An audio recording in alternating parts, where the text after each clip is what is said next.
Hi hello welcome to Kannada family రుచులకి స్వాగతం సుస్వాగతం. ఈరోజు మన రెసిపీ వచ్చేసి ఇన్స్టెంట్గా తయారైపోయే పలవాయిని ఎలా ప్రిపేర్ చేసుకోవాలో చూద్దాము. దీనికోసం నేను ఇక్కడ అమ్మ ఆహార అనేది ప్యాకెట్ అయితే తీసుకున్నాను. ఇందులో మనకి బియ్యం, పలవాకు, అలాగే కసూరి మేతి, అలాగే మిల్ మేకర్ వస్తాయండి.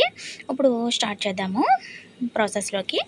ఇప్పుడు కొద్దిగా కుక్కర్ తీసుకొని అందులోకి కొద్దిగా ఆయిల్ వేసుకొని జీడిపప్పును అయితే దోరగా వేగించుకోవాలి. ఇలా వేగించుకున్న తర్వాత 2 మీడియం సైజు బంగాళదుంప ముక్కల్ని కోసుకొని పక్కన పెట్టుకొని ఇందులోకి వేసేసుకోవాలి.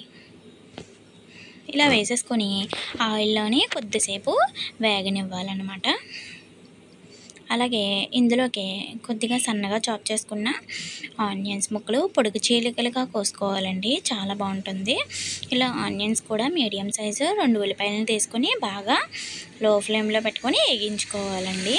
ఇలాగా నూనెలో చూసారా, ఈ విధంగా అయితే వేగించుకున్న తర్వాత ఇందులోకి తగినంత 3 లేదా 5 పచ్చిమిరకాయలను అయితే యాడ్ చేసుకొని మీ కారానికి తగ్గట్టుగా యాడ్ చేసుకోండి. ఇలా యాడ్ చేసుకున్న తర్వాత దీన్ని కూడా బాగా మిక్స్ చేద్దాము. అలాగే ఇందులోకి అల్లం వెల్లుల్లి పేస్ట్ అప్పటికప్పుడు దంచుకున్నది వేసుకుంటే టేస్ట్ అనేది మరింత పెరుగుతుంది. ఇలాగా బాగా వేసుకున్న తర్వాత అల్లం వెల్లుల్లి పేస్ట్ అనేది పచ్చివాసన పోయేదాకా వేగించుకోవాలి. అలాగే ఉడకబెట్టుకున్న మిల్ మేకర్ని కూడా వేసుకోవాలండి. వేసుకోవాలండి. పిండేసి వేసుకోవడంతో మనకి మంచి రుచి అనేది వస్తుంది. లేకపోతే వాటర్ అందులో ఉండిపోయి అంత రుచి రాదండి. పిండేసి వేసుకోవాలండి, బాగుంటుంది. ఇలా వేసుకుని ఇది కూడా బాగా ఒకసారి కలిపేసుకోవాలండి. ఇలా కొద్దిగా వేగిన తర్వాత మిల్ మేకరు ఇప్పుడు ఇందులోకి బిర్యానీ ఆకు కూడా వేసుకుందాము. పెద్దగా ఉంటే కొద్దిగా చీల్చుకుని వేసుకుందామండి, చాలా బాగుంటుంది ఫ్లేవర్ అనేది.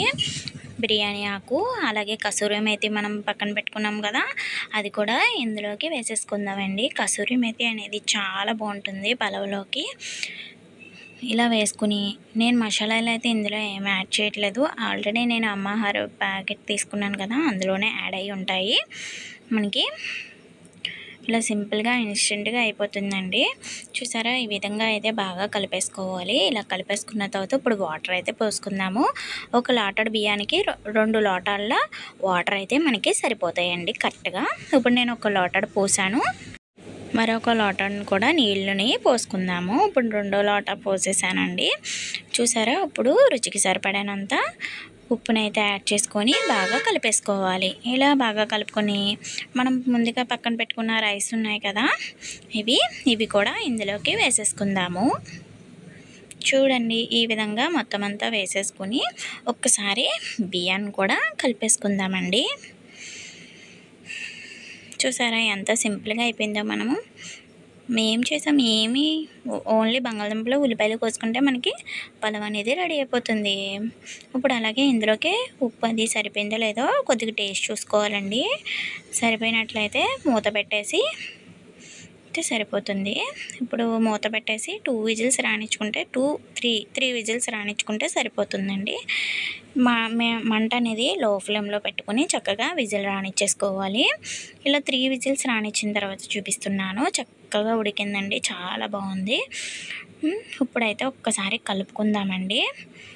వేడి మీద ఉంది కదా, కొద్దిగా చల్లారిన తర్వాత బాగా కలుపుకుంటే ఇంకా బాగా వస్తుంది. మీకు చూపించడంతో నేనైతే కలుపుతున్నానండి వేడి మీద. చూడండి, చాలా పర్ఫెక్ట్గా ఉడికింది. చూడండి, సర్వింగ్ బౌల్లో అనేది సర్వ్ చేసేసుకున్నాము. ఈ రెసిపీ మీకు నచ్చినట్లయితే ఒక లైక్ చేయండి, షేర్ చేయండి, నా ఛానల్ని సబ్స్క్రైబ్ చేయండి. ఎవరైనా నా ఛానల్ని మొట్టమొదటిగా చూసి నా ఛానల్ని ఎవరైనా సబ్స్క్రైబ్ చేసుకోకపోతే వెంటనే సబ్స్క్రైబ్ చేయండి. ఇలాంటి మంచి మంచి వీడియోస్ నేను చేస్తూ ఉంటాను. అలాగే మన ఛానల్కి సబ్స్క్రైబర్లు కూడా రావాలి కదండి, మీరు కంపల్సరీగా షేర్ చేయండి ప్లీజ్. మన ఛానల్ అనేది రీచ్ అవుతుంది. Bye bye.